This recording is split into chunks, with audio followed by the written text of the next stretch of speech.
ಯಾವಾಗ ಪ್ರಧಾನಿ ನರೇಂದ್ರ ಮೋದಿ ಅವರು ದೇಶದ ಜನತೆಗೆ ಕರೆಯನ್ನ ಕೊಟ್ರು ಅಂದ್ರೆ ಮಿತವ್ಯಯ ಮಾಡಿ ಮಿತ ಬಳಕೆಯನ್ನ ಮಾಡಿ ಅಂತ ಹೇಳಿ ಅದರ ಬೆನ್ನಲ್ಲೇ ದಿನಕ್ಕೊಂದು ಶಾಕ್ ಅನ್ನ ಭಾರತೀಯರು ಫೇಸ್ ಮಾಡ್ತಾ ಇದ್ದಾರೆ.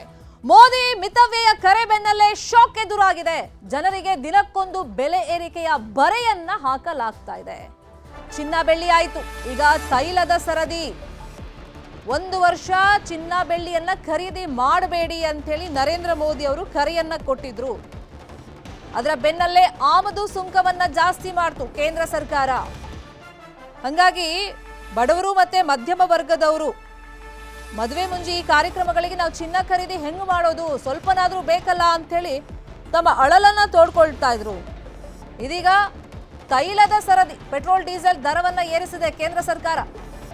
ಪೆಟ್ರೋಲ್ 3.3 ರೂಪಾಯಿ ಏರಿಕೆ ಆಗಿದ್ರೆ ಡೀಸೆಲ್ 3 ರೂಪಾಯಿ 11 ಪೈಸೆ ಏರಿಕೆ ಆಗಿದೆ. ಪರಿಷ್ಕೃತ ದರ ಆಲ್ರೆಡಿ ಜಾರಿಗೆ ಬಂದಿದೆ. ಪ್ರತಿ ಲೀಟರ್ ಪೆಟ್ರೋಲ್ ದರ ನೋಡೋದಾದ್ರೆ ನಾವು 106 ರೂಪಾಯಿ 21 ಪೈಸೆ, ಪ್ರತಿ ಲೀಟರ್ ಡೀಸೆಲ್ 94 ರೂಪಾಯಿ 10 ಪೈಸೆ ಪರಿಷ್ಕೃತ ದರ ಇಂದಿನಿಂದಲೇ ಜಾರಿಗೆ ಬಂದಿದೆ. ಇನ್ನೊಂದು ಕಡೆ ಸಿಎನ್ಜಿ ದರವೂ ಕೂಡ ಏರಿಕೆ ಮಾಡಿದೆ ಕೇಂದ್ರ ಸರ್ಕಾರ. 1 ಕೆಜಿಗೆ 2 ರೂಪಾಯಿ ಏರಿಕೆ ಮಾಡಿದೆ ಕೇಂದ್ರ ಸರ್ಕಾರ.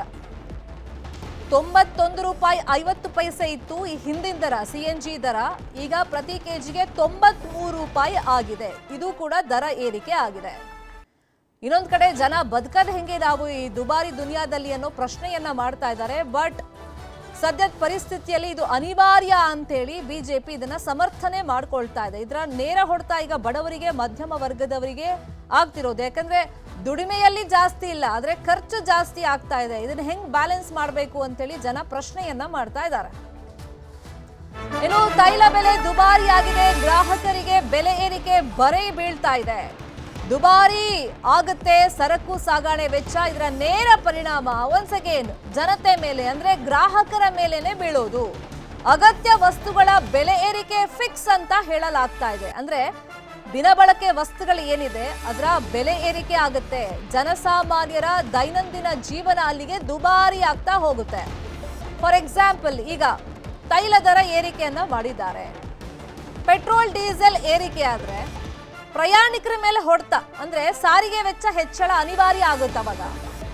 ಆಗ ಗ್ರಾಹಕರ ಮೇಲೆ, ಪ್ರಯಾಣಿಕರ ಮೇಲೆ ಈ ಹೊರೆಯನ್ನ ಹಾಕಲಾಗುತ್ತೆ. ಬಸ್, ಟ್ರಕ್ ಮತ್ತು ಟ್ಯಾಕ್ಸಿ ಸಾರಿಗೆ ವೆಚ್ಚ ಹೆಚ್ಚಳವಾಗುತ್ತಾ? ಹೆಚ್ಚಳ ಆಗುವಂತ ಚಾನ್ಸಸ್ ಇದೆ. ಯಾವಾಗ ಅಂತ ನೋಡ್ಬೇಕೀಗ. ತೈಲ ಅವಲಂಬಿತ ಕೈಗಾರಿಕೆ, ಕೃಷಿ ಕ್ಷೇತ್ರಕ್ಕೂ ಕೂಡ ಇದರಿಂದ ಮೇಜರ್ ಆಗಿ ಹೊಡೆತ ಬೀಳುತ್ತೆ. ತೈಲ ದುಬಾರಿ ಆದ್ರೆ ಪ್ರತ್ಯಕ್ಷವಾಗಿ ಪರೋಕ್ಷವಾಗಿ ಇದ್ರ ಮೇಲೆ ಏನೆಲ್ಲ ಡಿಪೆಂಡ್ ಆಗಿದೆ, ಕನೆಕ್ಟೆಡ್ ಆಗಿದೆ, ಆ ಎಲ್ಲ ವಲಯಗಳಿಗೂ ಕೂಡ ಎಫೆಕ್ಟ್ ಅಂತೂ ಆಗುತ್ತೆ. ಅಂದ್ರೆ ನೇರ ಪರಿಣಾಮ ಬೀರೋದೇ ಜನತೆ ಮೇಲೆ, ಫೈನಲಿ ಗ್ರಾಹಕರ ಮೇಲೆ. ಮತ್ತೆ ಅಗತ್ಯ ವಸ್ತುಗಳು ಪ್ರತಿದಿನ ನಾವೇನ್ ಬಳಕೆ ಮಾಡ್ತೀವಿ ಅದರ ದರ ಏರಿಕೆ ಆಗ್ತಾ ಹೋಗುತ್ತೆ. ಇದೇ ವಿಷಯವಾಗಿ ಇನ್ನಷ್ಟು ಡೀಟೇಲ್ ಆಗಿ ಇನ್ಫಾರ್ಮೇಶನ್ ಕೊಡ್ತಾ ಹೋಗೋದಕ್ಕೆ ನೇರ ಸಂಪರ್ಕದಲ್ಲಿ ಕನೆಕ್ಟ್ ಆಗಿದ್ದಾರೆ ನಮ್ಮ ರಿಪೋರ್ಟರ್ ಪ್ರಗತಿ ಶೆಟ್ಟಿ. ಪ್ರಗತಿ ಶೆಟ್ಟಿ, ಪ್ರಧಾನಿ ನರೇಂದ್ರ ಮೋದಿ ಅವರು ದೇಶದ ಜನತೆಗೆ ಮಿತ ಬಳಕೆ ಬಗ್ಗೆ ಒಂದು ಕರೆಯನ್ನ ಕೊಟ್ಟ ಬೆನ್ನಲ್ಲೇ ಬೆಲೆ ಏರಿಕೆ ಆಗಬಹುದು ಅಂತ ಅಂದಾಜಿತ್ತು, ನಿರೀಕ್ಷೆಗಳಿತ್ತು. ಅದು ಒಂದೊಂದಾಗಿ ಆಗ್ತಾ ಇದೆ. ಮೊನ್ನೆ ಚಿನ್ನ ಬೆಳ್ಳಿ ನೋಡಿದ್ವಿ, ಈಗ ತೈಲ ದರ ಏರಿಕೆ ಆಗಿದೆ, ಸಿಎನ್ಜಿ ಗ್ಯಾಸ್ ದರ ಏರಿಕೆ ಆಗಿದೆ. ಅಂದ್ರೆ ಗ್ರಾಹಕರು ಇದಕ್ಕೆ ಓಕೆ, ನಾವು ದೇಶಕ್ಕೋಸ್ಕರ ತ್ಯಾಗ ಮಾಡಕ್ ರೆಡಿ ಇದೀವಿ ಅಂತ ಹೇಳ್ತಿದಾರಾ, ಅಥವಾ ನಮ್ಮ ಸಂಬಳ ಜಾಸ್ತಿ ಆಗಿಲ್ಲ, ಖರ್ಚು ಜಾಸ್ತಿ ಆಗ್ತಿದೆ, ಇದನ್ನ ಬ್ಯಾಲೆನ್ಸ್ ಮಾಡಕ್ ಆಗ್ತಿಲ್ಲ ಅಂತ ಆಕ್ರೋಶ ವ್ಯಕ್ತಪಡಿಸ್ತಾ ಇದಾರ?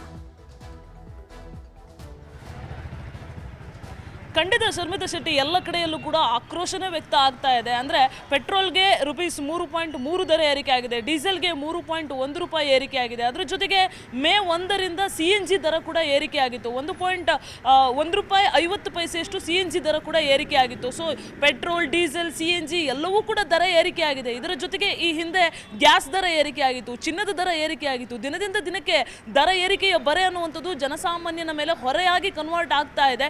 ಸೊ ಈಗ ಪೆಟ್ರೋಲ್ ಡೀಸೆಲ್ ದರ ಏರಿಕೆ ಆಗಿರೋದ್ರಿಂದ ಏನೋ ಸರಕು ಸಾಗಾಣಿಕೆ ವೆಚ್ಚ ಕೂಡ ದರ ಏರಿಕೆ ಆಗುತ್ತೆ. ಈ ಟೆಂಪೋ, ಗೂಡ್ಸ್ ಇವೆಲ್ಲವೂ ಕೂಡ ಡಿಪೆಂಡ್ ಆಗಿರ್ತವೆ. ಸೊ ಅದರ ಬೆಲೆ ಕೂಡ ಆಟೋಮೆಟಿಕ್ ಆಗಿ ಏರಿಕೆ ಆಗುತ್ತೆ.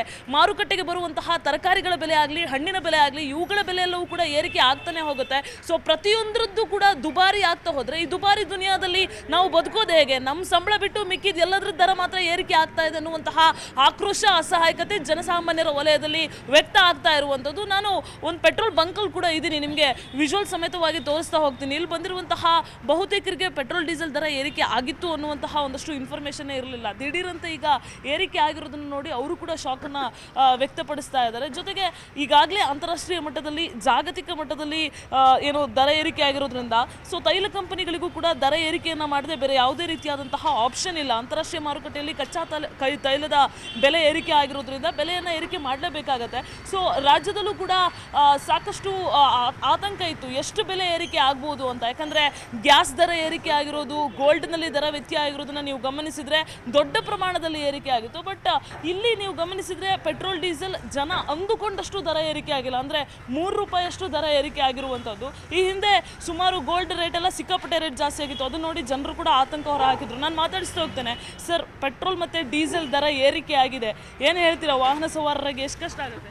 ನಾನು ಸರ್ಕಾರಿ ನೌಕರನಾಗಿ ಇದ್ರ ಬಗ್ಗೆ ಕಾಮೆಂಟ್ ಮಾಡೋಕ್ಕಾಗಲ್ಲ. ಓಕೆ ಸರ್, ಪೆಟ್ರೋಲ್ ಮತ್ತು ಡೀಸೆಲ್ ದರ ಏರಿಕೆ ಆಗಿದೆ, ಏನು ಹೇಳ್ತೀರಾ?